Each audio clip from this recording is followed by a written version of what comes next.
Hello everyone and welcome to cafe Udgar platform. आप सभी का कैफे उद्गार की प्लेटफॉर्म पर बहुत बहुत स्वागत है। जैसा कि हम सभी जानते हैं, कैफे उद्गार ऑप्टिमल वेलबींग को प्रमोट करता है as the foundation of healthy society. और अभी का समय हम व्यतीत करना चाहते हैं किस चीज में? The week which is going, that is we are going to celebrate international women's day. एक ऑप्टिमली वेल सोसाइटी में महिलाओं का बहुत ही इंपॉर्टेंट योगदान होता है, क्योंकि वो हर तरीके से एक एक मजबूत समाज को बनाने में अपना योगदान देती है। इस चर्चा को आगे बढ़ाने के लिए आज हमारे प्लेटफॉर्म पे श्रीमती अपर्णा वीरा जी हैं फिलीपींस से, जो कि बीपीओ टास्कस में एज वाइस प्रेसिडेंट एम्प्लॉयड हैं और उनका 25 साल का एक्सपीरियंस है। Welcome on the board ma'am. धन्यवाद। आज इसी इसी चीज पे हम डिस्कस करते हुए आपसे मैम पहला क्वेश्चन पूछना चाहेंगे कि चूंकि आप स्पिरिचुअली काफी लोगों को मोटिवेट करती हैं, स्पेशली जैसा कि हमें पता है स्पेशली आप विमेन को काफी मोटिवेट करती हैं, तो लड़कियों को या फिर महिलाओं को की बात करें तो उनको किस तरह से हम शिक्षित कर सकते हैं या प्रशिक्षित कर सकते हैं, उनके लिए हम प्रेरणादायक स्रोत बन सकते हैं कि वो समाज के अलग अलग वर्गों में, अलग अलग क्षेत्रों में ज्यादा से ज्यादा उनको इंक्लूड किया जा सके। मैम, आपका राय जानना चाहेंगे। जी बिल्कुल। एंड पहली बात तो बहुत बहुत धन्यवाद कामिनी जी और आपको भी कि आप लोग समय समय पर मुझे ऐसा मंच का सौभाग्य दे देते हैं। सो मैं बहुत I am very happy to be here. और जाहिर बात है इंटरनेशनल विमेंस डे है तो और आजकल हमारे तो खुद प्रधानमंत्री जी का ही नारी सशक्तिकरण पे बहुत ज्यादा उनका ध्यान है। जो तो मैं तो इसको बहुत हम सौभाग्यशाली मानती हूँ कि हम लोग ऐसे समय में हैं जब हमें काफी हर तरीके से सहयोग मिल रहा है। और मेरे हिसाब से मैं एक चीज जरूर कहना चाहूंगी कि देखिए नारी का काम जाहिर बात है ये मुश्किल होता है, खासकर जब वो हम लोग जब व्यवसायिक या प्रोफेशनल लाइफ में आते हैं तो हमारे ऊपर कहीं ना कहीं वो घर का दायित्व भी रहता है और प्लस बाहर का। तो हमारी एक स्ट्रेंथ है जो मैं समझती हूँ, विमेन महिला एज अ औरत, जो हमारी जो महिलाएं होती हैं वो हमारी जो इमोशनल इक्वेशन होता है वो थोड़ा ज्यादा होता है। हम लोग भावनाओं से बहुत काम करते हैं। और शायद इसी कारण हमारे में वो नर्चरिंग स्किल भी है कि हम बच्चों को बड़ा कर सकते हैं, लोगों को सिखा सकते हैं।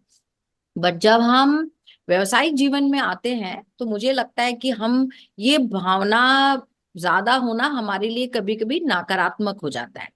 तो हम बहुत भावुक होकर रिएक्शंस कर लेते हैं, डिसीजंस ले लेते हैं।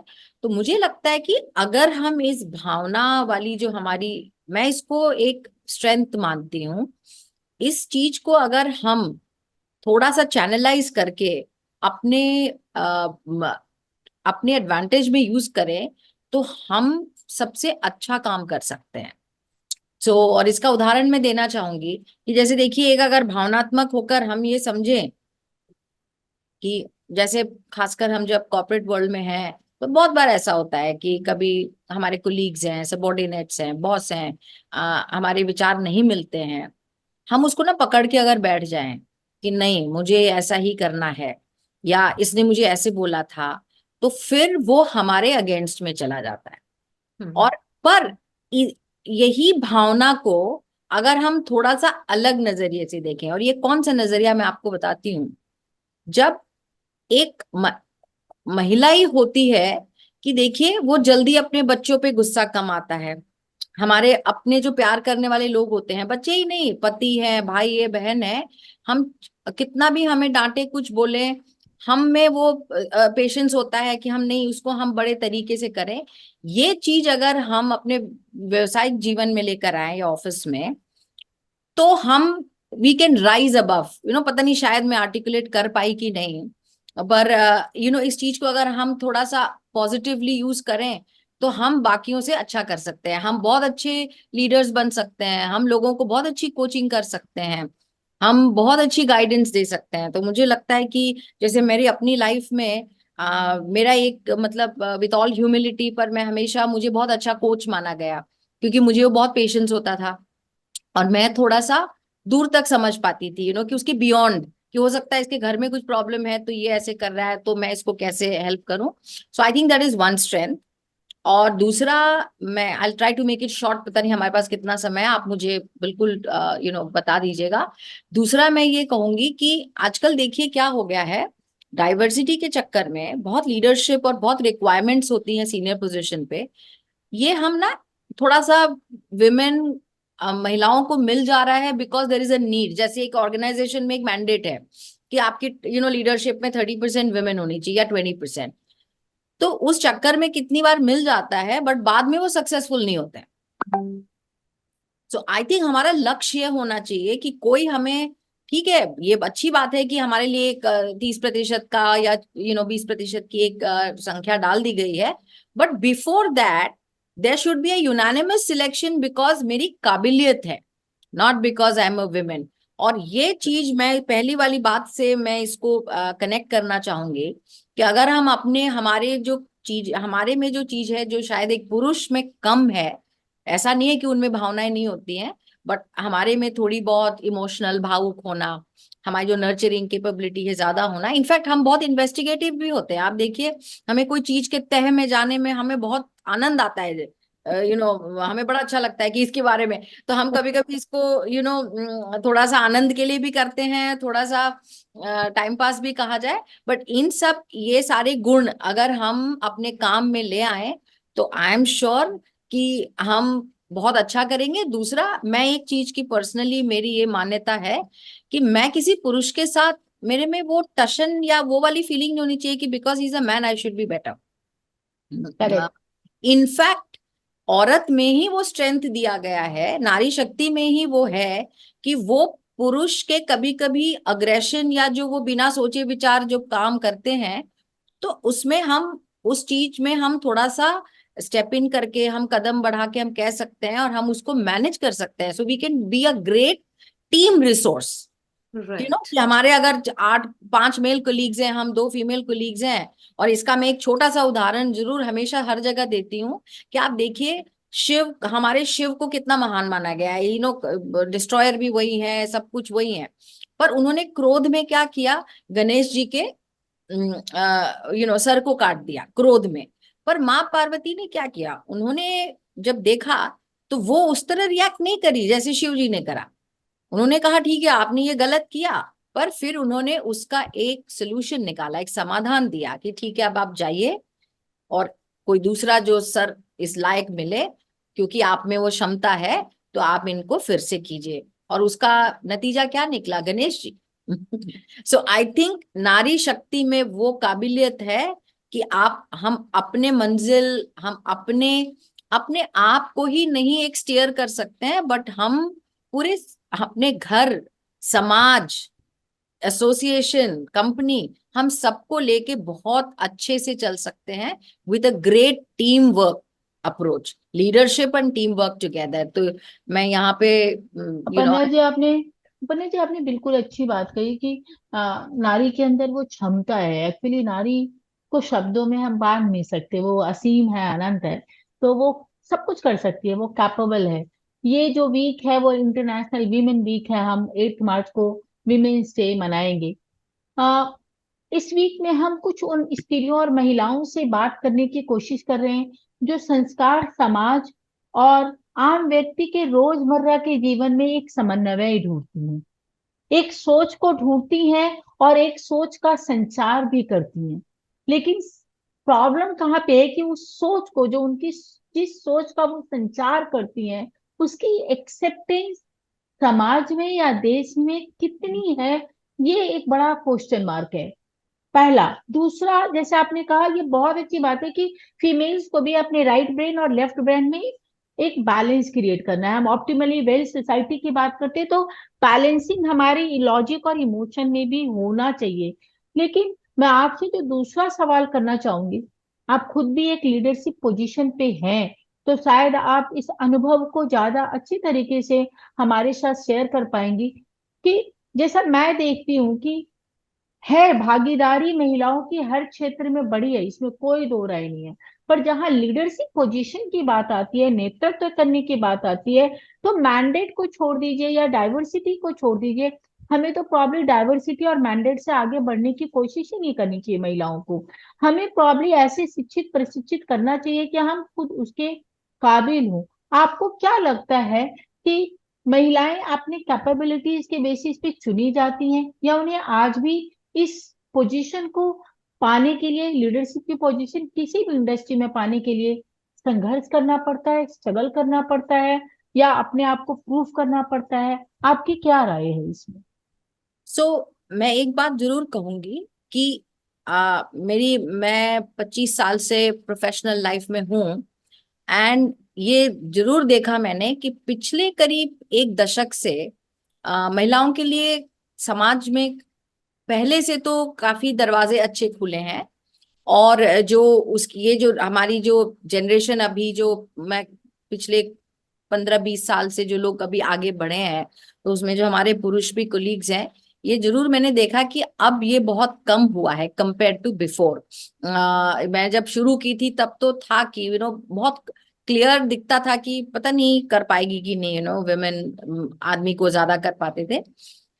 आज की तारीख में ये कम है, लेकिन कुछ चीजें उसमें जरूर आता लोग सोचते हैं, क्योंकि आज भी कुछ भी कहिए महिलाओं के ऊपर काफी अपने घर परिवार और बाकी चीजों की जिम्मेवारी है। जिस चीज को देखा जाता है तो ये असेसमेंट थोड़ी ज्यादा होती है कि ये कितना समय दे पाती है, क्या इसके पास टाइम है कि ये थोड़ा सा अलग से 5 बजे नहीं 6 बजे नहीं इनको घर जाना है, क्योंकि she has to cater to a lot of things. थोड़ी बहुत आज भी मैं ये मानूंगी कि इस चीज को देखा जाता है, क्योंकि जब आप एक प्रॉपर लीडरशिप या सीईओ लेवल पे आ जाते हैं तो थोड़ी पर्सनल लाइफ में कॉम्प्रोमाइज तो होता ही है। और दूसरा, मुझे हिंदी शब्द नहीं मिल रहा है।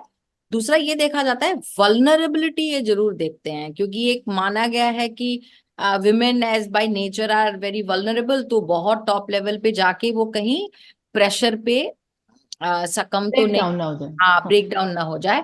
तो इसकी असेसमेंट जरूर ज्यादा होती है। But I I must say, आज भी मैं भी जहां भी नौकरी कर रही हूँ जहां भी है, मेल लीडर्स ही ज्यादा है, इसमें तो कोई शक नहीं है। एंड आई थिंक इसमें कुछ महिलाओं को भी मैं देखती हूँ कि वो चाहते हैं कि चलो छोड़ दो, अभी कभी पहले अपना घर का काम कर लें, ये कर लें। एंड एक और कारण शायद ये भी है कि मोस्ट ऑफ देम जिनके पति बहुत अच्छा खुद कर रहे हैं, तो वो एक टेंडेंसी होती है कि ठीक है एक कर रहा है ना, तो मुझे I don't have to go ahead.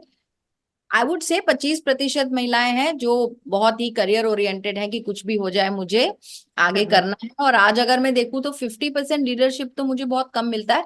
देखिए मैं जिस देश में हूँ फिलीपींस, यहाँ शायद डेफिनेटली इन विमेन ज्यादा है। हमारी जो ये इक्वेशन बेटर है। बट अगर मैं देखूं मैं बाहर भी, जैसे हमारे ग्लोबल क्लाइंट्स ये सब जगह हैं, तो आज भी टॉप में कम हम्म। मिलती। राइट। आ, अभी- मैम मैम पूछना ये चाहूंगी, जैसे कि जनरली विमेन को से तब मिलती है ना until unless she is financially independent, उनकी बातों को जनरली उतनी महत्व नहीं दी जाती। और फाइनेंशियली इंडिपेंडेंट अगर बोले तो अगर एक फैमिली सस्टेन कर रहा है तो उसमें एक महिला का बहुत बड़ा योगदान है, क्योंकि बेसिकली सिर्फ अर्न करना ही नहीं, a penny saved is penny earned, isn't that? एक पैसा आप बचा रहे हैं वो भी एक अर्निंग ही है। तो उसमें क्या हो रहा है मैम कि जैसे वो बजटिंग करती हैं अपनी फैमिली के लिए, या फिर कुछ फाइन अपना जो भी है अपनी मैनेजमेंट, वो फैमिली को वो करती हैं, सर्व करती हैं, किसी मतलब अपनी सेविंग से वो सिक्योरिटी ले आती हैं। तो ये सभी चीजों को क्यों नहीं उनका एक इंडिपेंडेंट होना माना जाता है? मतलब why there is a taboo still in society कि अगर एक लेडी फाइनेंशियली इंडिपेंडेंट नहीं है तो उसका से नहीं होना चाहिए फैमिली में? Still it is, specially in India ये तो है। If you are not financially independent, family में आपकी उतनी वैल्यू नहीं होती, और स्लोली एंड ग्रेजुअली आपके किड्स भी आपकी उतनी वैल्यू नहीं करते व्हेन दे अंडरस्टैंड। तो मुझे जहां तक लगता है जी। ये कुछ हमारे पीढ़ी दर पीढ़ी की ये कमी रही है। आप अगर शास्त्र और वेद को देखें तो महिलाओं का सशक्तिकरण तो हमारा मतलब आदिकाल से है। लेकिन राइट। ये शुरू, मुझे लगता है मैम पर्सनल ओपिनियन है कि एक तो हुआ क्या कि जब यह हमारे देश में इन्वेजन्स बहुत होने लगे, हमारे तो बहुत सालों से रहे, मुगलों के पहले से देखिए तो बहुत, जब लोग आने लगे बाहर के लोग, तो थोड़ा सा पहले ये शायद प्रोटेक्टिवनेस से शुरू हुआ कि how to protect our women. वो प्रोटेक्टिवनेस से शुरू होते होते आई थिंक वो एक काइंड ऑफ हमारी वैल्यू सिस्टम कल्चर में वो एक चीज ही हो गई। एक दो तीन जनरेशन से जो लड़का लड़का देख रहा है कि they are supposed to be protected, they are vulnerable, financially independent नहीं है, so इनसे ज्यादा पूछना नहीं चाहिए। फिर उन्होंने अपने फादर्स को भी देखा टू मेक, हाउ हमारी दादियों को देखिए थी कि अब क्या करें, पापा बोल रहे हैं तो हम कर लेंगे, एंड तो ये चीज जो है ये जनरेशन दर जनरेशन, मतलब ये शायद ये चेंज होता गया। हालांकि इसको अगर गौर से देखा जाए तो देखिए, मैंने बहुत घरों में देखा है कि ठीक है पापा भले इम्पोज करते हैं पर अंततः वो माँ की बात सुनते भी थे, पर वो चीज कहीं अंडरमाइन हो गया। हाँ वो चीज, और वो पुरुष को भी क्या लगा कि मैं बता दूं कि मैंने इसकी फिर भी सुन ली, तो I should not say that. वो सुन भी रहा है तो ही इज नॉट टेलिंग कि ये मम्मी के बोलने पे मैंने ये डिसीजन लिया। एक बार माँ के बोलने पे बोल देगा कि मम्मी क्या, but with the wife that this thing. तो ये शायद I think we all have to work towards, और ये हमारे अकेले से नहीं होगा। जैसे मैं तो ये बोलूंगी, जैसे मेरे 2 लड़के हैं बेटे, मैं उनको बोलूंगी कि मेरी बहुएं जब आए तो आप उनको ऐसा सम्मान देंगे, and this is how you will treat them. तो ये आई थिंक 1 दशक लगेगा या 2 दशक, where we as mothers, as women, or as mother-in-laws, whatever, हमें शायद वो क्वालिटीज वो गुण वापस से लाने होंगे। कि आपने बहुत वैल्यूएबल, बहुत ही मूल्यवान बात कही कि देखिए एक नारी ही है जो घर में, आप मतलब आजकल तो लोन मिल जा रहा है, पर आप अगर थोड़ा सा जनरेशन पहले जाइए तो बेचारे घर लेना होता था तो मम्मी के पिटारे से कितना निकल रहा है, सोना भी निकल रहा है, बचाए हुए पैसे भी निकल रहे हैं, she there so much she is giving. But correct. क्या ये बात पिताजी ने बच्चों को बिठा के कहा कि बेटा आज ये नहीं होता अगर तुम्हारी मम्मी नहीं करती? कुछ लोग करते भी हैं, I mean some people would have done, but in majority I think it wasn't done. The more credit ना वो स्वाभाविक तौर से हेड ऑफ द फैमिली या मेल को चला गया। तो ये आई थिंक हमारा एक इट्स बोलते ना मास कॉन्शियसनेस जो हमें चेंज करना होगा।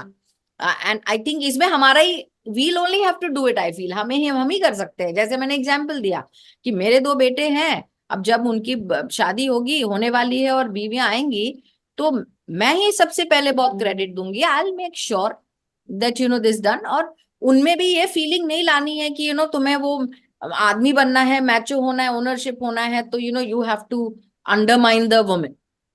सो आई थिंक ये कोशिश है, आई मीन आई थिंक अच्छी बात है कि बहुत सारी चीजें चेंज हो रही है। एंड हमें ये अपने और भी जो जो और नौकरी नहीं कर रही हैं हमारी वो बहनों को वील हैव टू माताओं को we'll have to go, and हमें उनको शायद प्रोत्साहन देना चाहिए। एंड दिस मस्ट गो, उनकी वो थोड़ी सी हीन भावना को खत्म करने के लिए। एट द सेम टाइम उल्टा भी नहीं हो जाना चाहिए कि अब आप इतना ज्यादा अग्रेसिव हो गए कि यू बिकम, क्योंकि वो भी एक थोड़ा सा, बिकॉज रिमेम्बर मैंने पहली बात क्या कही, क्योंकि हम बहुत भावुक हैं तो कभी कभी हम we can go at the other end of the spectrum also. Right. तो इसीलिए फिर लगता है कि चलो इसको ज्यादा एम्पावरमेंट मत दो, नहीं तो फिर तो ये सर पे नाचने लगेंगे, दैट्स ऑल्सो फियर। तो आई थिंक ये चीजें अगर हम बहुत ब्लैक एंड व्हाइट में क्लियर कर ले, and we start doing that, और अपनी बेटियों को भी वैसी दिया। अब हुआ क्या है कि कभी कभी our daughters are also, parents are empowering them too much, तो वो फिर अलग प्रॉब्लम्स लेकर आ रहे हैं। तो आई think that this definition of empowerment of balancing, balance factor बहुत जरूरी है जो लाना चाहिए, क्योंकि एक औरत ज्यादा बैलेंस कर सकती है एक महिला कंपेयर टू अ मैन। जैसे अपर्णा जी, मैं हमेशा ये बात बोलती हूँ, हम इस साल में जो विमेन्स डे का जो थीम है वो इंस्पायरिंग इंक्लूजन है। मैं पहले भी ये बात कह चुकी हूँ, दोबारा रिपीट कर रही हूँ। इंस्पायरिंग इंक्लूजन का सबसे पहले, इसमें सबसे पहले इंपॉर्टेंस है कि जो विमेन्स है, चाहे वो जो जिस भी क्षेत्र में, इवन वो अगर होम मेकर हैं, तो उनका कंट्रीब्यूशन सिग्निफिकेंट है, इनसिग्निफिकेंट कंट्रीब्यूशन नहीं है। हम होम मेकर बोल रहे हैं तो होम को बनाना, घर को चलाना, बच्चों को नर्चर करना, उनको पढ़ाना लिखाना आसान काम नहीं है।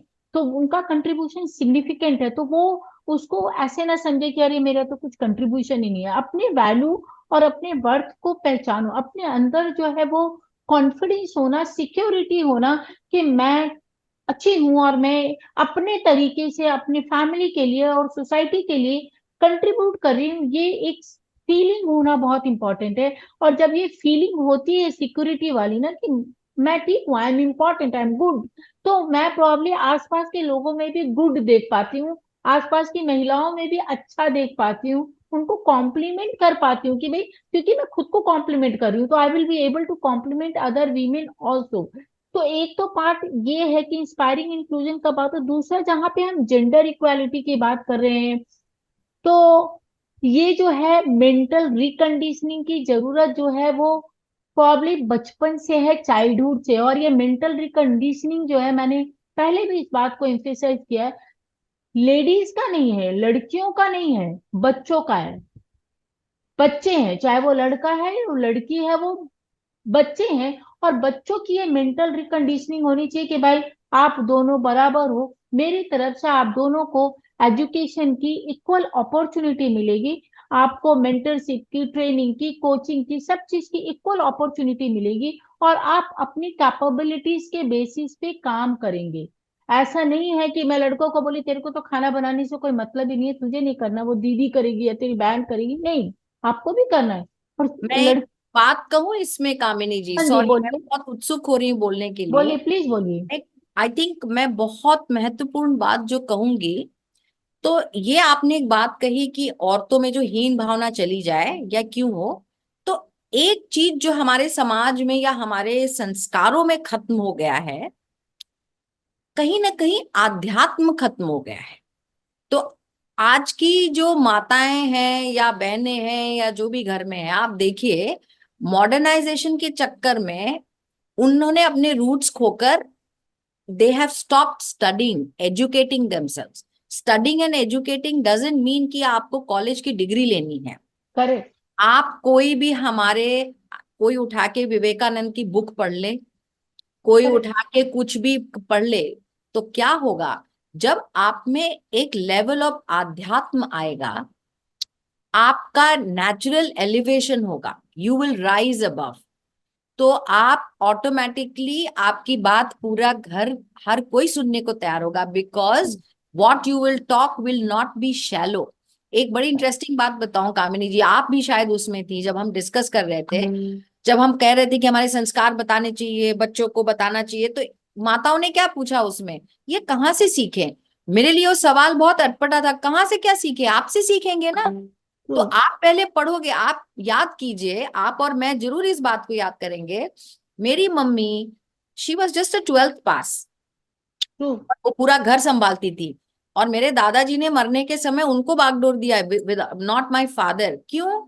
मेरी मम्मी से मुझे अभी याद है, हर एग्जाम्पल में मम्मी के पास एक एग्जाम्पल होता था, पता है महाभारत में ऐसे हुआ था, उस कैरेक्टर ने ऐसे करा था, इस कैरेक्टर ने ऐसे करा था, and not just religion based, मतलब जनरल इसमें कि ऐसे था, चाणक्य ने ये कहा था। आप सोचिए उस वो कितना मूल्यवान था, उसी ने हमको संस्कार दिया। तो हमने अपनी माँ को भी बहुत इज्जत से देखा कि true. she may not have an a PhD degree, but she's equally knowledgeable, and she's able to guide us in time of trouble।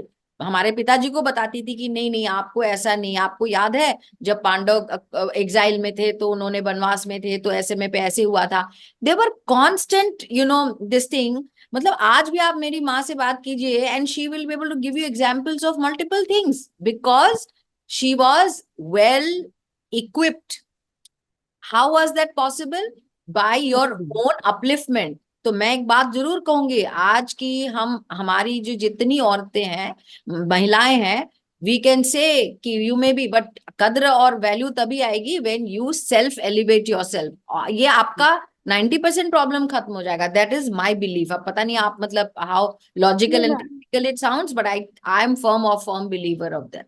Actually मैंने यही बोला, अपर्णा जी, जो शुरू में बोला मैंने यही कहा कि आप अपनी वैल्यू अगर आप अपनी वैल्यू करो। अब अपनी वैल्यू करने का मतलब ये भी है कि आप अपने में इन्वेस्ट करो।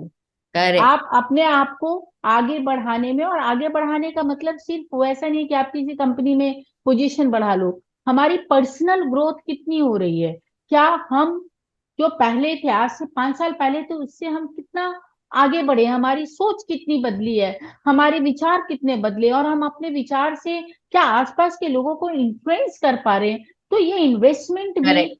बहुत इंपॉर्टेंट है। जब हम इंस्पायरिंग इंक्लूजन या हम विमेन एम्पावरमेंट की बात करते एब्सोल्युटली। हैं, तो पहले अपने आप को एम्पावर्ड करो। और एम्पावरमेंट आपको, जैसा आपने बोला, learning, self learning, upliftment, elevation, जो भी आप बोलो, वर्ड जो भी है, लेकिन इसी से आएगा। हमें अपने आप के लिए ये करना बिल्कुल।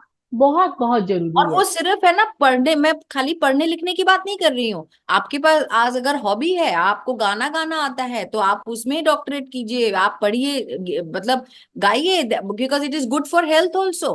आप इफ यू वी हैव, हम हमारे तो देखिए हमारे संस्कारों में गाना, क्लासिकल डांस, कोई आपके पास स्पोर्ट्स की अगर हॉबी परस्यू करना चाहती हैं आप, आपको कुछ नहीं तो मैं बोलती हूँ आपको चेस में, आप चेस खेलना सीखिए अगर आप, you like, what I am trying to say is, जब आपके घर वाले जब आपको देखेंगे कि पहली बात तो ये सब चीज करने से ना, हमारा, आई मीन साइंटिफिकली हम, we don't even have to deep dive, हमारे तो अपलिफ्टमेंट होना ही होना है।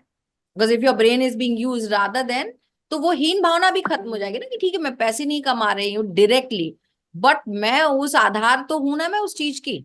आप बिल्कुल। जो पैसे लेकर आ रहे हो, how am I using, plus मेरे पास मटेरियल वेल्थ के अलावा मेरे पास बहुत अदर वेल्थ है, जो exactly. Which is supporting your financial earning. Right. आपने जैसा बोला कि विमेन इमोशनली इंटेलिजेंट हैं, एम्पैथेटिक हैं, तो वो भी ना फैमिली में एक हार्मोनस एनवायरनमेंट लाता है। बिल्कुल। तो उसी से क्या हो रहा है ना कि आपके बच्चे एक पॉजिटिव एनवायरनमेंट में, उनकी ओवरऑल वेलबींग इतनी अच्छी हो रही है, तो फिर आप सोसाइटी को एक, मतलब आपके बच्चे के थ्रू एक पॉजिटिव एनवायरनमेंट दे रहे हैं, तो ये भी एक कंट्रीब्यूशन है आपका एज बिल्कुल एज ए बहुत बड़ा women, as a women. Contribution है। आप अगर अपने बेटे को घर में सिखाएंगे कि तुम, आप इतना हाइपर मत हो, इतना रिएक्ट मत करो, तो वो सबकॉन्शियसली उसमें आएगा, तो वो ऑफिस में वैसा ही बिहेव करेगा, तो he will do better at work ना। Exactly, exactly. अपर्णा जी और अनु, मैं कुछ लाइनें जैसे बोलना चाहूंगी। शायद ये अपर्णा जी ने विमेंस डे पे हमें बताया था कि आप चिड़िया नहीं हैं तो भी आप उड़ सकती हैं, आप मछली नहीं हैं फिर भी आप तैर सकती हैं, आप शिक्षक, चिकित्सक, उच्च पदाधिकारी, न्यायाधीश, व्यापारी, कलाकार आदि कुछ भी बन सकती हैं। सीमा पर सैनिक होने से लेकर देश के नेतृत्वकर्ता तक हो सकती हैं। आप सोचिए, प्रयत्न करिए और हो जाइए। तो ये सब कुछ हमारे अंदर है, हमें सोचना है, हमें प्रयत्न करना है, होना है, इम्प्लीमेंट करना है लाइफ में, और अपने इर्द गिर्द की सारी महिलाओं को इंस्पायर करना है, इन्फ्लुएंस करना है कि अगर मैं कर सकती हूँ तो आप भी कर सकते हो। बिल्कुल। यही रियल सेंस में इंस्पायरिंग इंक्लूजन होगा।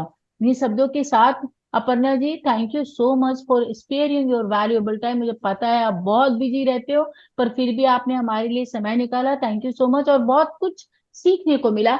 इनफैक्ट मुझे, मैं जब भी आपसे बात करती हूँ मुझे बहुत कुछ सीखने को मिलता है, और मैं हमेशा ये लुक फॉरवर्ड करती हूँ कि मेरी आपसे बात हो। हालांकि आपसे मिलना बहुत मुश्किल होता है, पर फिर भी मुझे बहुत कुछ सीखने को मिला। और Anu, thank you so much, and thank you thank you everyone. Vardhe ji, thank Kamini you ji, ये वेरी दो तरफा है, सीखना दोनों तरफा से होता है, आपने बहुत अच्छे शब्द कहे, and thank you so much, आप दोनों को बहुत बहुत धन्यवाद। एंड हम, आपने जो ये काम जो आप कर रहे हो, आप इसको जारी रखें और हम मिलते रहें आगे भी। Thank you so much Aparna ji, thank you. धन्यवाद।